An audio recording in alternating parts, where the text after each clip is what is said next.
Crate here in Bushwick, Brooklyn, and we're gonna talk with Monkey, the artist behind Wrecords by Monkey. It's a vinyl accessories line, and he's very famous for his bracelets, but he has other products that he really wants to show us, and he's gonna show us the process behind the whole manufacturing.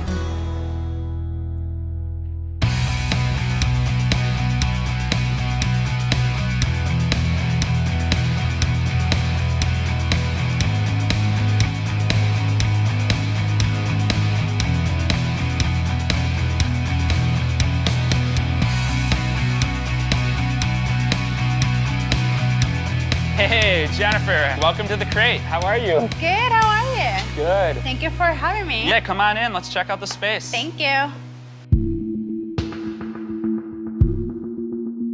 I read that you used to be a skater kid. Does that influence? I mean, I still ride a skateboard to work I tried it a couple days a week. But do you think that was like something that really like? Yeah, I mean, skater culture, especially in the 90s, was such an indie thing that I do think that it influenced me as, you know, it is a subculture that now is like personified as this big new American baseball sort of. So it's interesting to see it grow and to see everything around us, whether it's design, culture, counterculture, is really affected by that whole 90s sort of skater mentality, now personified into like pop culture. How do you use your obvious natural born talent of talking to people? I can tell you that talking isn't a bad thing, especially when you're trying to be creative.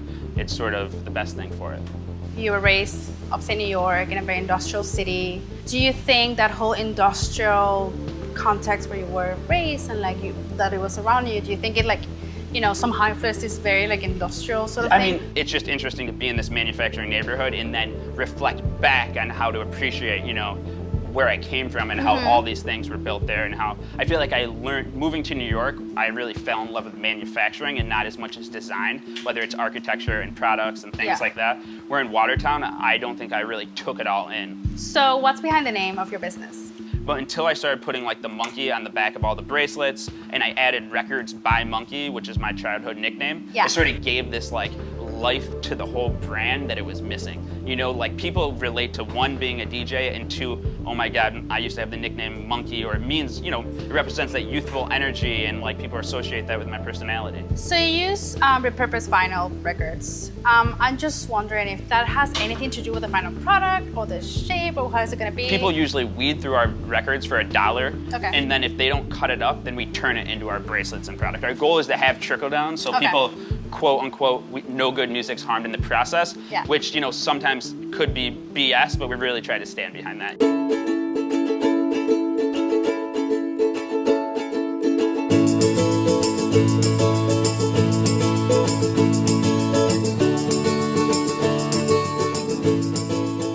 So Jenifer, you came with your own vinyl. That's what I like to hear. Let's see what you got. So what do you think? Let's see. This is perfect. This is perfect. Let's give this to Will and let him do his magic. Thank you. So you mentioned online that music is the universal language and you don't have to understand it to understand how a song makes you feel. I feel like one little piece of music for a lot of people represents this big whole feeling of good energy and that unit, like I said, like, you know, records are the symbol of all music, and music is what people relate to. Music really makes you feel a certain way, and you don't really need to understand it. It gives you this feeling, and music's for all types of day, just like our product. You work with clients of all sizes and shapes, and I'm just wondering if this was planned, which was the first group that you really wanted to work with, or how this whole happened. Originally, I was always creating custom bracelets for smaller companies, even bigger companies, and for events and all types of things. So the bracelet was my first promotional tool that I created. We've created this ongoing business where before it's, you know, oh, we get one job from this person, you don't hear from them, one job for this person, where now I've really created a separate tier for promotional. So now I have something to offer these clients. I have relationships with the companies where now when they have a project, they reach out to us like, hey, we want to do awards, we want to do this, you know, these notebooks, we want to do something, and they'll be like, Monkey can do it, you know? It's like if someone's gonna make something for the music industry out of records, I'm gonna get a call. So basically you've been doing this commission work, let's call it this way, since the beginning? Since I started in 2004, and I've been doing like my first private label probably in 2006. Same thing I said about me talking. Yeah. It's about being yourself, you know, and when you just have good friends and you create good friends, even if they're business relationships, that's when the best business happens. And building a relationship with your customers. Yeah, and they're all my friends. I back. consider all of them my friends. Really, I've transcended my brand and my promotional to sort of cater towards my clients. So if Wrecords by Monkey comes up with a new product or a new idea, it usually affects the private label so that my client has something new to think about in their imagination. My goal is that I just keep throwing shit till it sticks and they keep having ideas. That makes sense. Yeah. And what do you think will be like the biggest lesson you've got from your clients? I mean, failure is the most important part. So it's like, definitely like, you know, don't be let down when the job doesn't go through and you put your heart into it, because that's the most important part of success is a little bit of failure. Whether it's getting those 10% of jobs to go through. So our goal is to get the client to realize that design is just as important as the product, and you got to put that time in the design to get that product to be and where that you the want. process is also important, and that's kind of like why you know, like there's all these restrictions. The You're coming to me because you want this unique, locally recycled made product, but you're used to ordering from China, so it's hard for you to see the whole picture. Yeah.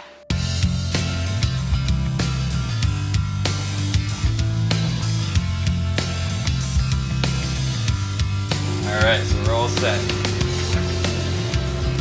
Oh my God, look at that. There you go. That's beautiful. Oh, I love it. Thank you.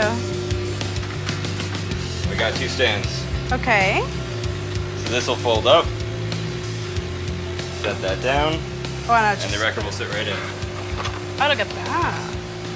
You're not only working with vinyl right now. I started that in 2010, Okay. and originally it was supposed to be, I was obsessed with the hand-painted grocery deli signs that were coming down in the neighborhood. Like they were taking down all the deli signs and replacing them with the neon ones. So I started photographing all the hand-painted deli signs, and that book was just already old before it came out. So I decided to do a pillow company, which was amazing. I released it as if it was Wrecords by Monkey, the same type of concept, and from the get-go, it got an amazing feedback, showing up in magazines and getting an amazing distribution. I just want to ask you, what's your favorite anecdote as an artist through this whole Which journey? anecdote? Like what? Like, I don't know, something that you remember, a story that you always love to share. Like, what's your favorite story of any project that you've been on? Like we've been on TV shows, and we've had everyone wear it, from Nora Jones and to having on Glee to being in the MoMA to doing amazing things, being in 100 magazines and on all these different things. But really at the end of the day, it's like I'm thankful for like the people that have surrounded me and that like continue to support me.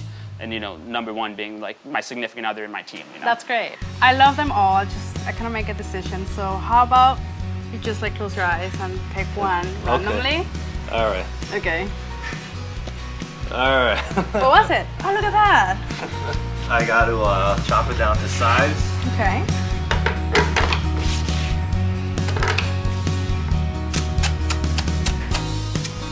Then we put these sticky pads on the notebooks, so then it just goes right in. Set it up. Press it, and voila. Oh, I love it. Thank you. Thanks problem. so much. It's pretty nice. You made that notebook that quick? This is why we call him the machine. Look at that. That was actually really quick. Let's see the quality control. This is God. great.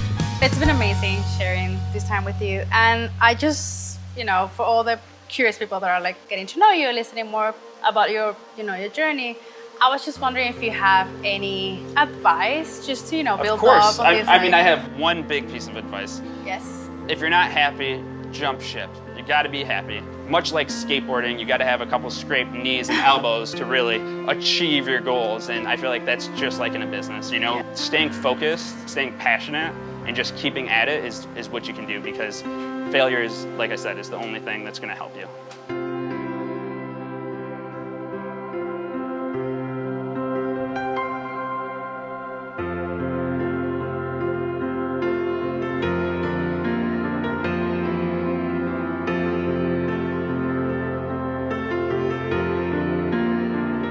And you want to see the stand that goes with it? The stand? Well, there's a camera on it right now. Oh, there's a camera on it. Okay, push the camera away. Put it somewhere. I'm sorry.